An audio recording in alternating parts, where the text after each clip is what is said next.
Tidak hanya gula pasir, bahan pangan seperti beras hingga telur juga ikut mengalami kenaikan antara 2 hingga 3 ribu rupiah per kilogram. Jadi naiknya bertahap dari 15 ke 16, kemudian 16,5, 17, jadi sudah 2 mingguan lebih ya. Nah, sudah, itu terus. Ya. Itu penyebab apa, Bu? Kalau penyebabnya kita tidak tahu, cuman memang kita ambilnya itu sudah naik. Nah, Iya. udah tinggi. Tetap beli, iya tetap beli. Mereka tetap beli karena itu kebutuhan pokok ya. Mereka tetap beli, cuman mahal ya seperti itu aja sih. Menteri Sosial Republik Indonesia Juliari Batubara memastikan program bantuan sosial beras yang dibagikan kepada masyarakat terdampak COVID-19 di seluruh Indonesia berkualitas bagus. Pembagian bantuan berupa beras pada tahap kedua ini dengan total 700 ton. Jumlah bantuan ini mengalami penambahan jika dibandingkan dengan tahap pertama yakni 400 ton beras. Selamat siang, dengan Ibu siapa? Ibu Sumi. Ibu Sumi. Ibu Sumi. Makasih ya Bu udah ngeluangin waktu sama saya untuk wawancara hari ini. Perkenalkan saya Zara Zafira Herdin, salah satu mahasiswi di Universitas Mercu Buana.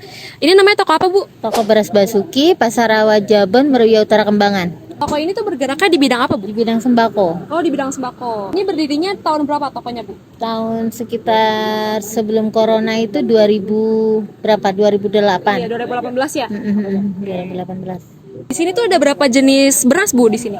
Ada macam-macam jenis beras, lebih dari 10 jenis beras. Ibu di sini selaku pemilik toko ya? Iya. Kira-kira itu orang tuh lebih atau kurang pas beli beras sejak pandemi kemarin Bu? Setelah pandemi ya, ini kan Pas pandemi lagi pandemi kemarin. pas pandeminya. Iya. Kalau untuk pas pandeminya ya lebih dari kurang ya. Iya. Bahkan memang jarang yang pembelinya. Kira-kira faktornya kayak gimana tuh Bu? Faktornya karena kan mereka mendapatkan bantuan dari pemerintah, bansos gitu kan. Jadi bansos dari pemerintah itu mengurangi daya pembeli di semua toko beras sih ya. Kira-kira ada jenis pelanggan tertentu nggak Bu yang lebih banyak pas beli beras pas masa pandemi kemarin? Banyak kan ya yang pembeli tinggal kayak warteg-warteg, restoran. Warteg ya. Kalau untuk kayak masyarakat biasa kebanyakan kan memang mereka sudah mendapat bantuan dari pemerintah. Oh iya, benar. Jadi ya kita hanya mengandalkan restoran, warteg gitu aja sih. Warung-warung kebanyakan nggak belanja. Kira-kira Ibu nemuin cara baru nggak buat ngejual beras buat narik pelanggan? Cara barunya contohnya? Kayak misalnya ngasih diskon gitu? Oh enggak sih. Oh enggak. Enggak, kebanyakan ya memang kalau beras itu kan tidak perlu, itu kan bahan pokok. Iya. Pembeli itu tidak perlu dirayu atau diiming-iming diskon benar. apapun, itu tidak perlu. Ya memang kalau nggak ada yang beli memang karena kebutuhan pokok, mungkin mereka ya karena udah dapat bantuan itu kan. Iya, jadi ya saya mencari solusi gimana saya mendapatkan penghasilan. Iya, Jadi dengan cara saya menjual dagangan lain untuk membantu perputaran di toko ini, ekonomi saya pribadi gitu sih. Saya beralih untuk sementara beralih cari sampingan ya namanya.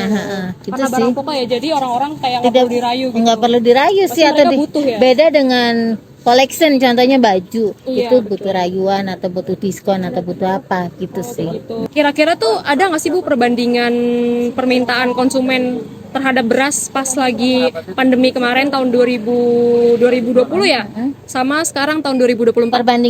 Perbandingannya 100%, jauh 100%. Oh, Ketika jauh. itu kan memang hampir nggak ada yang belanja, ya kan. Kalau untuk sekarang kan kebutuhannya sudah stabil karena nggak ada bantuan dari pemerintah.